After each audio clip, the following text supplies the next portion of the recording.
नाजरीन आदाब, आप देख रहे हैं INN चैनल। मैं हूं शेख अहमद अली। आज की ख़ास बात में हम देखेंगे कई अहम कौमी और बैनुल अक़वामी खबरें।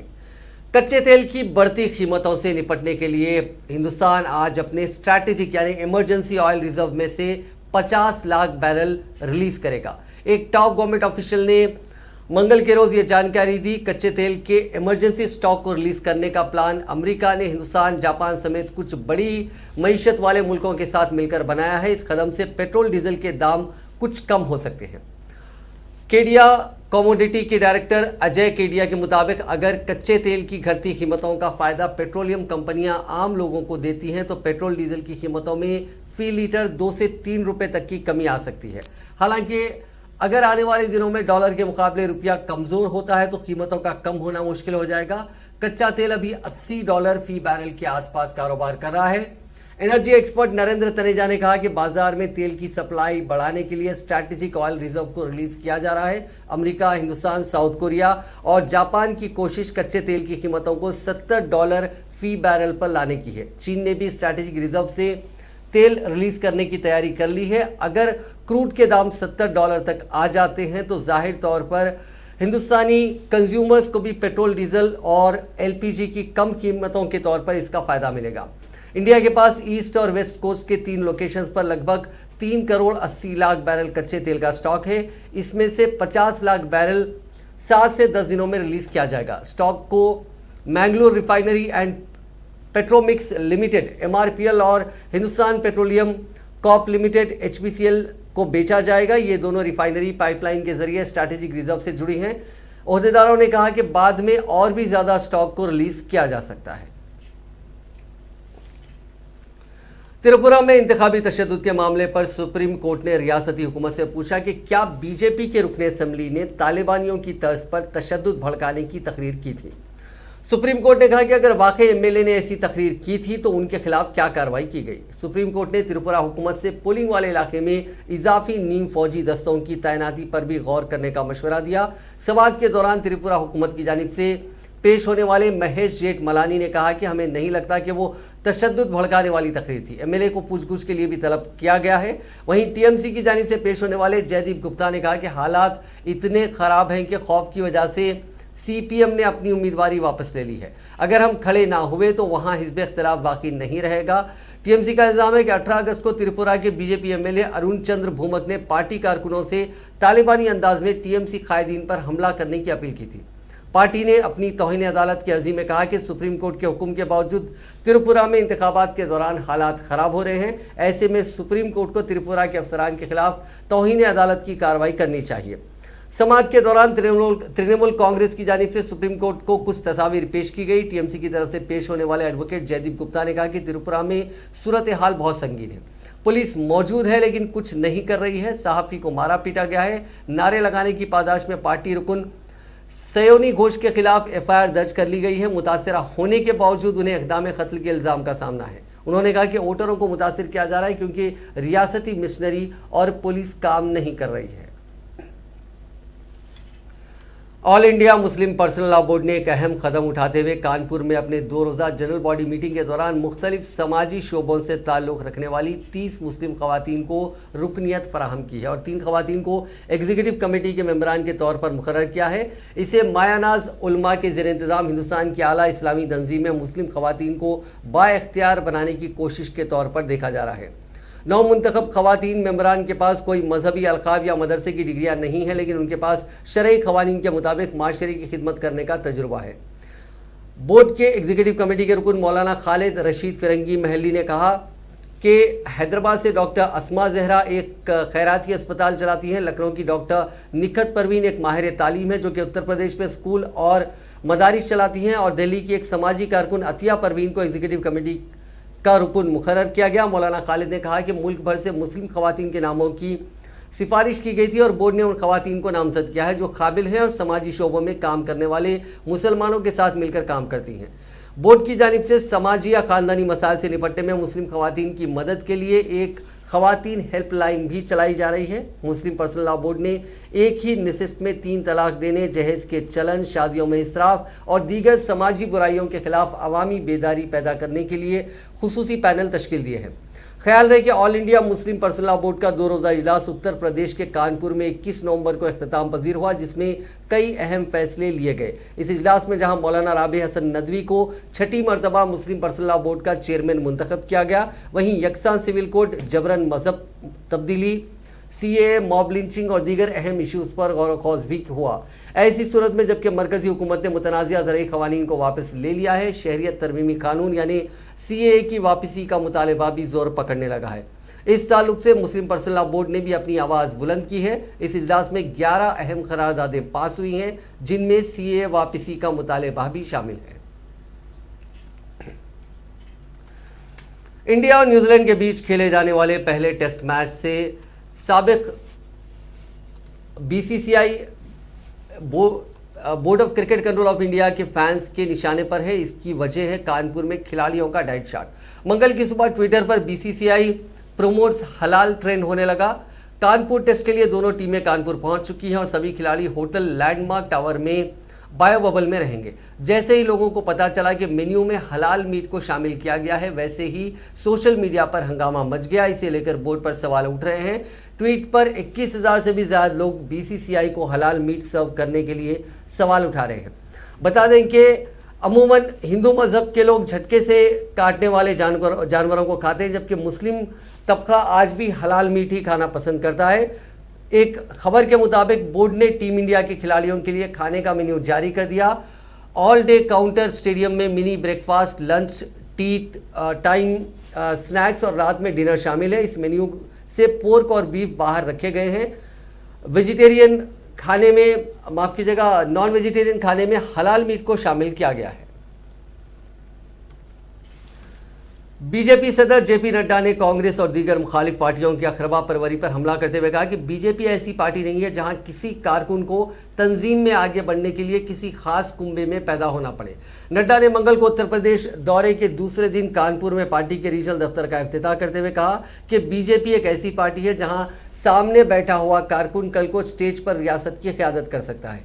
ये कांग्रेस नहीं है जहां पर आपको आगे बढ़ने के लिए एक खास कुंबे में पैदा होना पड़ता है। इससे पहले नड्डा वज़ीर आला योगी आदित्यनाथ के साथ सुबह तकरीबन 10:30 बजे खुसूसी तैयारी से चकेरी एयरपोर्ट पहुंचे। उसके बाद खदोई नगर सब्जी मंडी वाक़े बाबा नामदेव गुरुद्वारे पहुंचे। तकरीबन 15 मिनट तक गुरुद्वारे में क़याम के दौरान उन्हें सरोपा पेश करके उनका इस्तकबाल किया गया।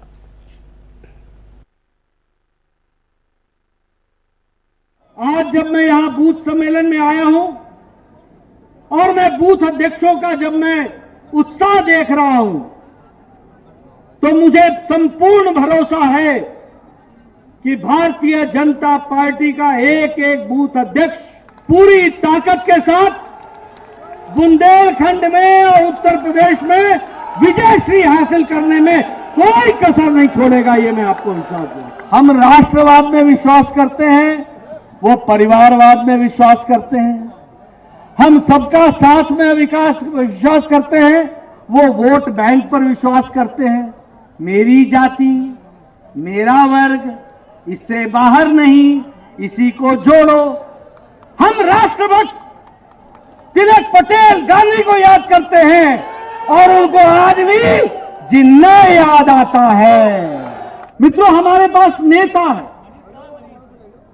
हमारे पास मोदी जी जैसे नेता हैं, हमारे पास योगी जी जैसे नेता हैं, हमारे पास केशव प्रसाद मौर्य जी हैं, हमारे पास नेताओं की छड़ी है, लड़ी है, कड़ी है, एक पर एक नेता है। लेकिन दूसरी तरफ देखोगे तो मैं है और मेरे बाद मेरा बेटा है, बाकी छुट्टी, बाकी छुट्टी, कोई नहीं दिखता। और अब तो छोड़ो, पहले तो चाचा का भी ख्याल कर लेते थे, अब तो चाचा का भी ख्याल करना छोड़ दिया है। ये परिवार में भी बट गए हैं। ये परिवारवाद की पार्टी है और हमारे यहां हम सब लोगों को साथ लेकर के चलने का काम हम लोगों ने किया। 20 अक्टूबर को कुशीनगर का एयरपोर्ट इंटरनेशनल एयरपोर्ट बन गया। अभी 25 तारीख को जेवर का काम शुरू हो जाएगा। पहले 2 इंटरनेशनल एयरपोर्ट थी, लखनऊ और बनारस। उत्तर प्रदेश के वजीर आला योगी आदित्यनाथ ने कहा कि मैं उन लोगों को खबरदार करना चाहता हूं जो सीए के नाम पर जज्बात भड़का रहे हैं। मैं अब्बा जान और चचा जान के मुबल्लिगीन से कहना चाहता हूं कि अगर उन्होंने ऐसा किया तो उनसे सख्ती से निपटा जाएगा। उन्होंने मजीद कहा कि आज हर कोई ये जानता है कि अवैसी समाजवादी पार्टी के एजेंट हैं जो रियासत में लोगों के जज्बात मुश्तइल करना चाहते हैं।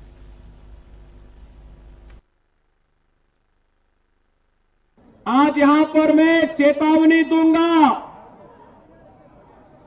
उस व्यक्ति को जो यहां पर सिटीजनशिप अमेंडमेंट एक्ट के नाम पर फिर से भावनाओं को भड़काने का कार्य कर रहा है। और भाइयों बहनों, मैं इस अवसर पर चाचा जान और अब्बा जान के नैया से कहूंगा कि वे सावधान होकर के सुन लें। अगर प्रदेश की भावनाओं को भड़का करके माहौल खराब करोगे तो फिर सख्ती के साथ सरकार निपटना भी जानती है। हर व्यक्ति जानता है कि ओवैसी समाजवादी पार्टी के एजेंट बनकर के प्रदेश में भावनाओं को भड़काने का कार्य कर रहे हैं, लेकिन उत्तर प्रदेश आज इस दिशा में आगे बढ़ चुका है। अब दंगा नहीं। कांग्रेस की उत्तर प्रदेश की incharge general secretary Priyanka Gandhi ने कहा है कि भारतीय जनता पार्टी की तरजीह आवाम के मफाद में काम करना नहीं बल्कि अपने लिए महल तैयार करना है। प्रियंका गांधी ने कानपुर के सेहत के खराब निज़ाम का जिक्र करते हुए कहा कि यहां आवाम के लिए कोई अस्पताल नहीं है और लोग तिब्बी सहूलियात के लिए भटक रहे हैं, लेकिन बीजेपी अपने दफ्तर को एक अजीमुशान महल की शक्ल में तैयार कर रही है। प्रियंका गांधी ने ट्वीट किया कि सेहत की नाक़िस सहूलियात की वजह से कानपुर के लोगों को कोरोना के दौरान बहुत ज़्यादा मुश्किलात का सामना करना पड़ा, लेकिन बीजेपी की तरजीह देखिए, अपने अजीमुशान दफ्तर तो तैयार कर लिया लेकिन आवाम के लिए अस्पताल की एक ईंट तक नहीं रखी। लोग सब कुछ देख रहे हैं। इसके साथ ही उन्होंने कानपुर डेडलाइन से खबर भी पोस्ट की जिसमें कहा गया कि जिस जगह पर वजीर आला योगी आदित्यनाथ और नायब वजीर आला केशव प्रसाद मौर्य ने अस्पताल बनाने का ऐलान किया था वहां एक ईंट भी नहीं लगाई गई, जबकि उसके ऐन बराबर में बीजेपी का 4 मंजिला अजीमुशान दफ्तर मुकम्मल हो चुका है। बीजेपी हुक्मरान हरियाणा में भर्ती घोटाले को लेकर कांग्रेस लीडर रणदीप सिंह सुरजेवाला ने खट्टर हुकूमत पर जोरदार हमला किया। सुरजेवाला ने फौरी असर से हरियाणा पब्लिक सर्विस कमीशन और हरियाणा एम्प्लॉयज सिलेक्शन कमीशन को बर्खास्त करने का मुतालबा किया। उन्होंने हाईकोर्ट चीफ जस्टिस की सदारत में इस मामले की जांच किए जाने का मुतालबा भी किया। चंडीगढ़ में प्रेस कॉन्फ्रेंस से खिताब करते हुए सुरजेवाला ने कहा कि सिर्फ HCS अफसर ऐसा घोटाला नहीं कर सकता, इसमें बड़े अफसरान और लीडरान भी शामिल हो सकते हैं। हरियाणा हुकूमत को कटघरे में खड़ा करते हुए कांग्रेस तर्जुमान ने कहा कि कमीशन में सारा काम निजी कंपनियों से कराया जा रहा है, ये सिलसिला बंद किया जाना चाहिए और कमीशन की असर-ए-नौ तश्कील होनी चाहिए। उन्होंने कहा कि एक माहिरीन का पैनल भी तश्कील दिया जाना चाहिए जो मुलाजिमतों के मामले में असलाह को लेकर सलाह मशवरा दे सके। साहब ने 3 जुमले रटे हुए हैं, मेरिट, पारदर्शिता और बिना पर्ची खर्ची। नौकरियां बिके, पर्चे लीक हों, खाली OMR शीट भरी जाएं, रोल नंबर एक दूसरे के पीछे लगाए जाएं, पेपर में धांधली हो, पर खट्टर साहब जनता के सामने और पत्रकारों के सामने ये 3 जुमले उछालकर निकल जाते। पर हरियाणा के युवाओं के भविष्य से खिलवाड़ करने, हरियाणा के युवाओं के भविष्य को अंधकार में करने, उसकी जिम्मेवारी और जवाबदेही दोनों मुख्यमंत्री और उप मुख्यमंत्री के दरवाजे पर है। प्रदेश के युवाओं की मांग है और प्रदेश के युवाओं की ओर से मैं आज सिलसिलेवार 7 बिंदु लेकर उपस्थित हूं कि प्रदेश के युवाओं को इन 7 सिलसिलेवार बिंदुओं का खट्टर साहब जवाब दें। नंबर 1, HPSC को हरियाणा पोस्ट सेल काउंटर क्यों बना दिया? साफ है कि हर भर्ती के रेट हरियाणा में अब तय हैं। 25 लाख दो, डेंटल सर्जन बन जाओ। 20 लाख दो, HCS का प्रिलिमिनरी पेपर पास कर जाओ। 1 करोड़ दो, HCS अधिकारी लग जाओ। 50 लाख दो, नायब तहसीलदार लग जाओ। यह बात हम नहीं कह रहे, यह बात हरियाणा पब्लिक सर्विस कमीशन के वो डिप्टी सेक्रेटरी जो अब पकड़े गए वो, और 1 करोड़ की नकदी भी जिनके पास से पकड़ी गई दफ्तर में, ये वो सरकार की विजिलेंस को बता रहे हैं। दूसरा बिंदु, अनिल नागर तो खट्टर सरकार का चहेता अधिकारी था। अगर मैं ये कहूं कि एक तरह से गठबंधन का प्रतिनिधि था तो शायद गलत नहीं होगा। कांग्रेस ने कहा है कि सब्जियों की कीमतें आसमान को छू रही हैं और आलू, प्याज, टमाटर आम आदमी की पहुंच से बाहर हो गए हैं, जिसकी वजह से मुल्क के हर घर का बजट बिगड़ गया है। कांग्रेस के तर्जुमान पवन खेड़ा ने मंगल के रोज पार्टी हेडक्वार्टर्स में एक प्रेस कॉन्फ्रेंस में कहा कि टमाटर 120 रुपये किलो तक फरोख्त हो रहे हैं और प्याज, आलू, भिंडी जैसी आम सब्जियां इतनी महंगी हैं कि लोगों के लिए उन्हें खरीदना मुश्किल हो गया है, जिसे देखकर ऐसा लगता है कि हर घर में आलू, टमाटर और प्याज पर सेक्शन 144 नाफिज कर दी गई है।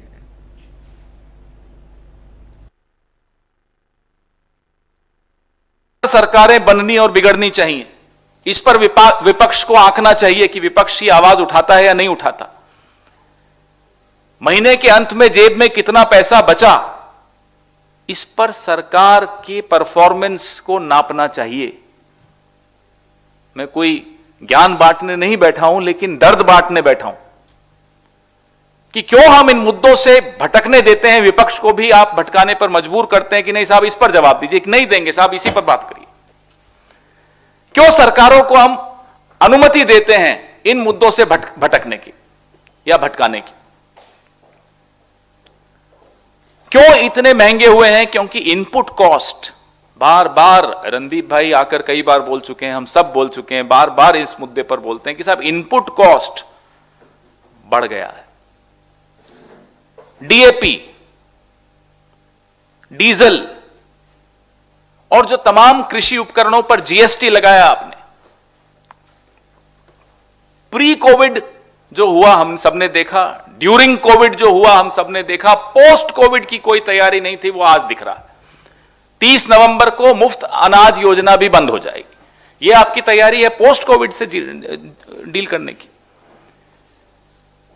कोविड के बाद जब लोग अपनी बची हुई जिंदगी को समेटने का प्रयास कर रहे हैं, अपनी अर्थव्यवस्था सुधारने का प्रयास कर रहे हैं, उस वक्त तो उनको सहारे की सबसे ज्यादा जरूरत है और आप उस वक्त हाथ खींच रहे हैं। तो बड़े दर्द के साथ हम ये बार बार ये मुद्दे उठाते हैं कि आप सबसे निवेदन करते हुए उठाते हैं साहब इन्हीं मुद्दों पर रखिए। आम आदमी पार्टी के कन्वीनर और दिल्ली के वज़ीर आला अरविंद केजरीवाल अमृतसर के दौरे पर हैं। मीडिया से बात करते हुए केजरीवाल ने पार्टी छोड़ रहे कायदीन के बहाने कांग्रेस पर निशाना साधा। उन्होंने कहा कि हम कांग्रेस का कचरा नहीं चाहते, वरना शाम तक कांग्रेस के 25 एमएलएज और 2-3 एमपीज आम आदमी पार्टी में शामिल हो जाएंगे। केजरीवाल ने सिटिंग एमएलएज के पार्टी छोड़ने के सिलसिले में कहा कि जिन्हें टिकट नहीं मिल रहा है वही एमएलए दूसरी पार्टियों में जा रहे हैं।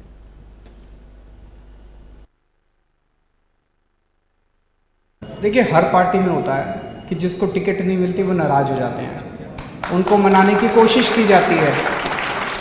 कुछ लोग मान जाते हैं, कुछ लोग नाराज होकर दूसरी पार्टियों में चले जाते हैं। कांग्रेस में भी बहुत सारे लोग हमारे संपर्क में हैं, पर हम उनका कचरा लेना नहीं चाहते।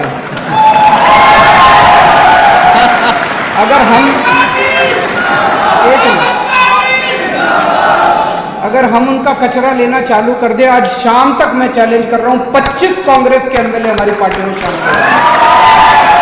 अगर ये कंपटीशन ही करना है कि उनके कितने और हमारे कितने, हमारे तो 2 ही गए हैं, उनके मैं चैलेंज कर रहा हूं 25 एमएलए और 2-3 एमपी हमारे संपर्क में, वो आना चाह रहे हैं। तो ये गंदी राजनीति है, ये गंदी राजनीति है, हम इसमें नहीं पड़ते।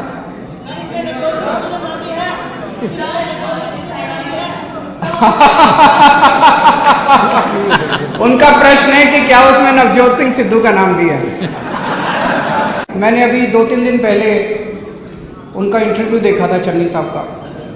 वो कह रहे थे कि असली आम आदमी तो मैं हूँ। बोले मेरे को गिल्ली डंडा भी खेलना आता है, मेरे को गाय का दूध निकालना आता है।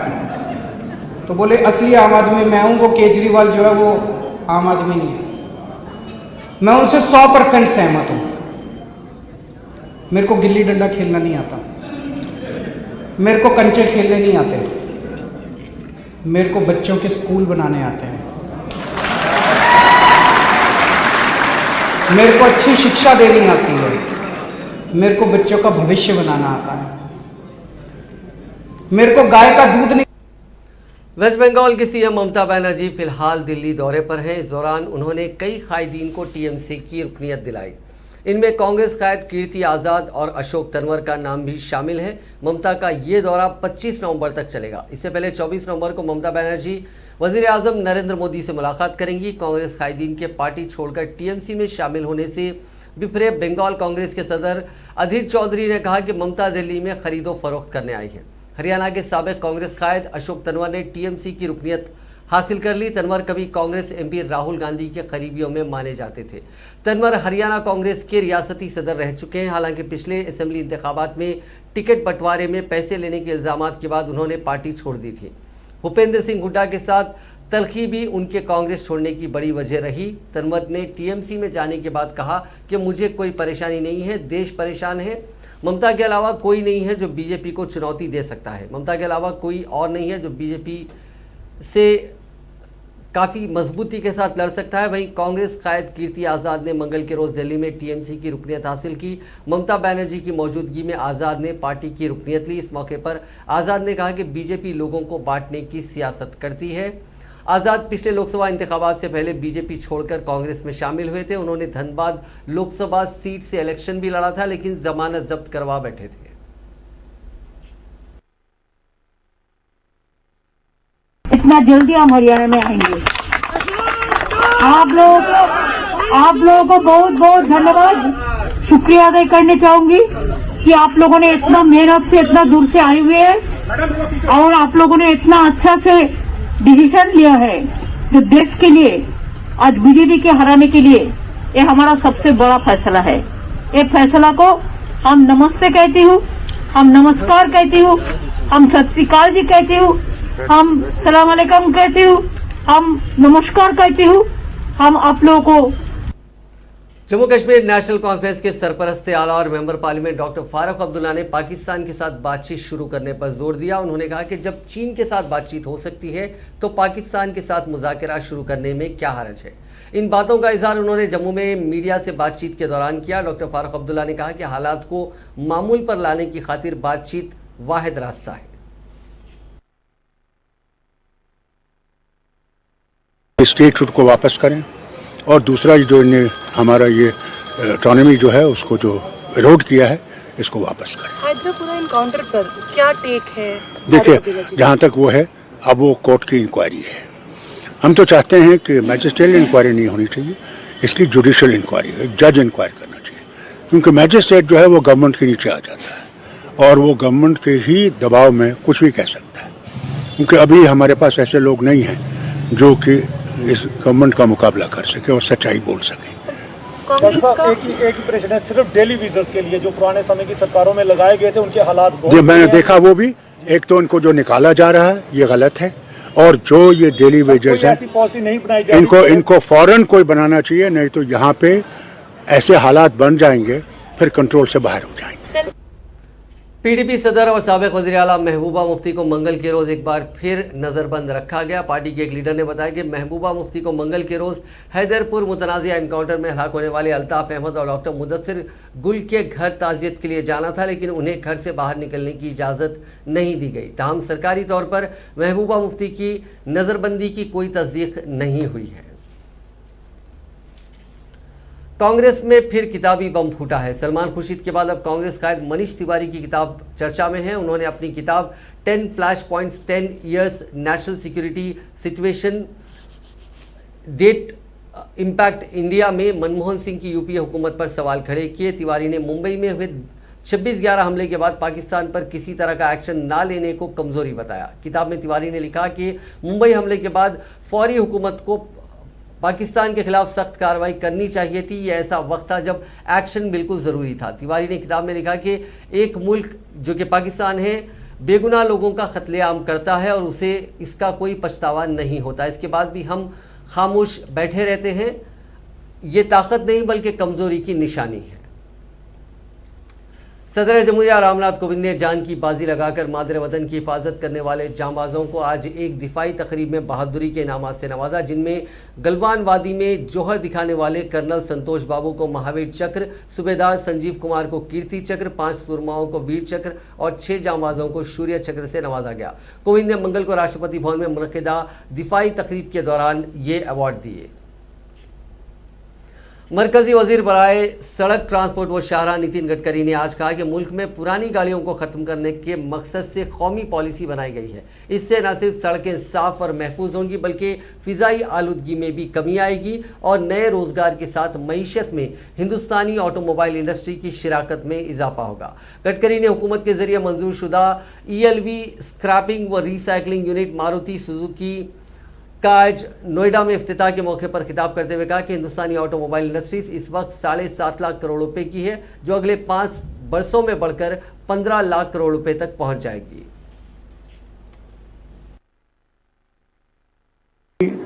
And green hydrogen fuel, and I am really happy that lot of people in India also doing excellent research in the particularly the battery chemistry. We have a lot of new invention and research for sodium ion, zinc ion, aluminum ion, by which 100% in due course of time will be more competitive. As far as green hydrogen is concerned, everywhere there is a good atmosphere, and government has already established the mission for that and supporting to industry for starting the manufacturing of green hydrogen in India. 100% the pollution and economy, both are important chapters for the country. But what my feeling is, our commitment of Honorable Prime Minister at COP26, that net zero emission by 2070 is very, very important. This is a very, very historical statement from Honorable Prime Minister. At the same time, in our ministry, we have taken a decision, and that was a historical decision, that historic jump from BS4 to BS6 emission norms. And really I am very much happy, and I am giving my special thanks to the MD of Maruti Suzuki and all automobile sector for giving cooperation to make BS6 emission norms successfully. I am 100% confident that this scrappage policy is also going to be used. अब बात corona के cases की। पिछले 24 घंटों में दुनिया भर में कोरोना के केसेस में फिर इजाफा दर्ज किया गया। पिछले 24 घंटों में दुनिया भर में 6,10,465 नए मामले दर्ज हुए। इसी दौरान 7,657 अफराद की मौत हो गई। इस इजाफे के बाद दुनिया भर में कोरोना से मुतासरीन का मजमूई आंकड़ा 25,86,56,000 के पार हो गया, जबकि अमवात की तादाद बढ़कर 51,80,000 के करीब आ गई। दुनिया भर में अब भी 1,93,00,000 अफराद का कोरोना का इलाज जारी है। गुज़िश्ता 24 घंटों में हिंदुस्तान में कोरोना इन्फेक्शन के यौमिया केसेस 8,000 से नीचे रहे, जबकि 12,000 से ज़्यादा मरीज सेहतमंद हुए। दरियासना पीर को मुल्क में 71,92,154 अफराद को कोरोना से बचाव के टीके लगाए गए और अब तक 1,17,63,73,499 अफराद को वैक्सीन लगाई जा चुकी है। मंगल की सुबह मरकजी वजारत सेहत की तरफ से जारी आदाद-ओ-शुमार के मुताबिक गुज़िश्ता 24 घंटों में कोरोना इन्फेक्शन के 7,579 नए केसेस सामने आए और 202 मरीजों की इसी दौरान मौत हुई। आज यानी 23 नवंबर को सोना चांदी के दाम में बड़ी गिरावट आई है। Indian Boolean and jewellers association की वेबसाइट के मुताबिक सराफा बाजार में सोना 1,008 रुपये सस्ता होकर 47,826 रुपये पर आ गया। वायदा बाजार की बात करें तो MCX पर शाम 6 बजे सोना 230 रुपये की गिरावट के साथ 47,693 रुपये पर ट्रेंड कर रहा था। अगर चांदी की बात करें तो MCX पर दोपहर 6 बजे ये 1,121 रुपये की गिरावट के साथ 63,450 रुपये पर ट्रेड कर रही थी। नाजरीन, आज की खास बात में बस इतना ही। आपसे कल मुलाकात होगी नई खबरों के साथ, नए एनालिसिस के साथ। फिलहाल दीजिए इजाजत। खुदा हाफिज।